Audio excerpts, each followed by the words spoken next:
Hi there, I'm Brooke, and this is the story of how my mom found out that I hoard food.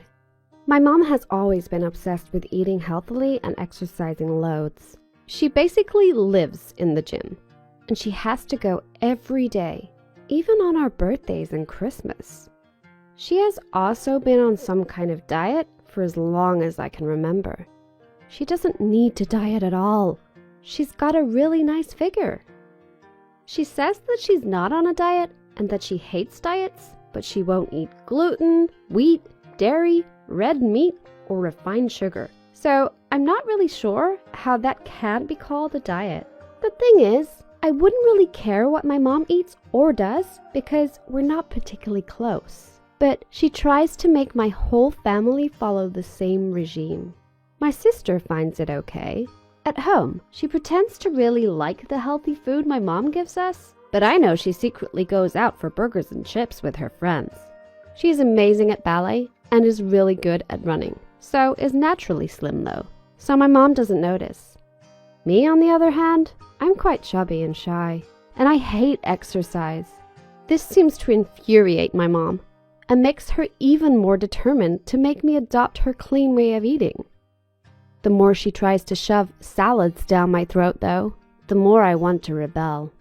She has a specially designed meal plan for me, so if she had her way, I'd never get to choose what I ate.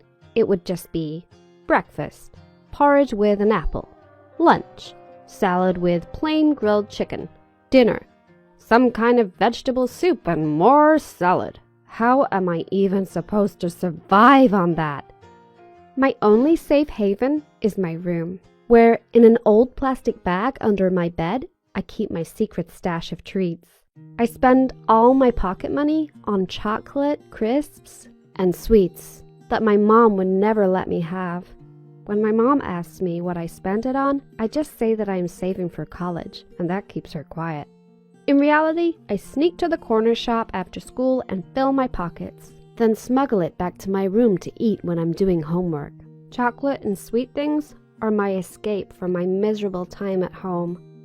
My parents only have time for my sister, Libby, as she is great at sports and super confident, while I'm just a bit of a bookworm. Sugar makes me feel better. My favorite thing to do is melt Mars bars on my radiator, then drink the melted sticky goodness out of the wrapper. I find it comforting when I've had a hard day, when I've been teased at school or ignored by my parents or failed a test. Needless to say, my mom's radical diet is making no difference on me. One day, I got home from school to hear my parents having an argument. This wasn't completely new. My parents didn't really get on that well, and often fell out over things. I was just heading upstairs, dreaming about my melted Mars bar, when I heard what they were arguing about. I heard my mom say something about finding 20 Mars bars. Uh-oh. I was in trouble.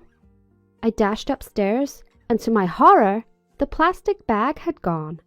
I groaned. I was going to be in so much trouble.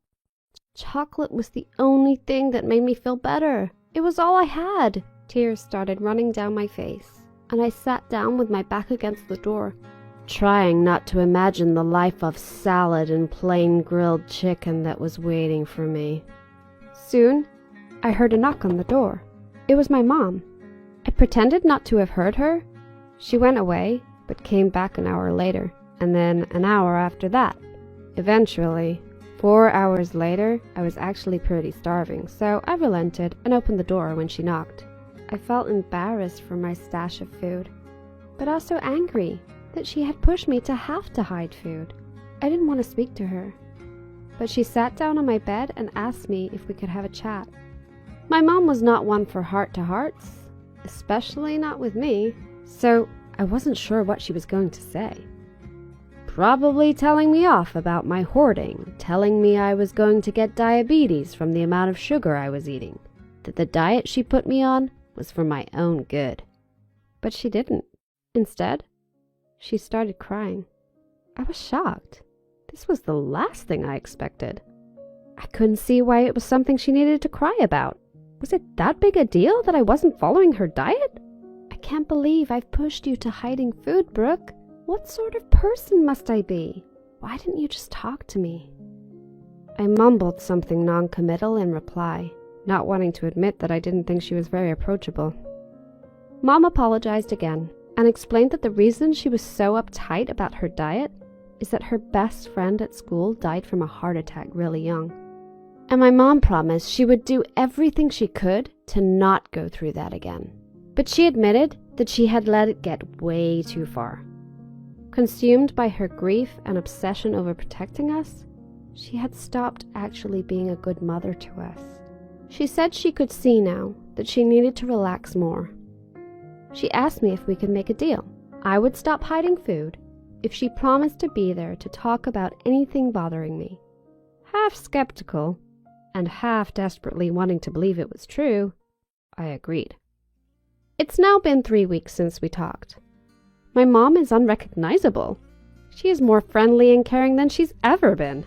We decided to compromise on the healthy food front, her agreeing to buy some treat foods, and me agreeing to try to eat less sugary snacks.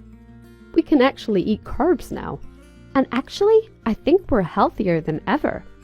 I have much more energy now, and I'm not sure it's because of the food or because I'm happier generally. It's probably a bit of both, really. But I've learned to try to speak about how I'm feeling more, and that food is never a good way to escape from the world. And my mom has also learned that talking to each other is way better for your health than any amount of healthy eating. Have you ever had a secret stash of something? Please share your opinions or stories in the comments section below. Don't forget to like the video and subscribe to our channel.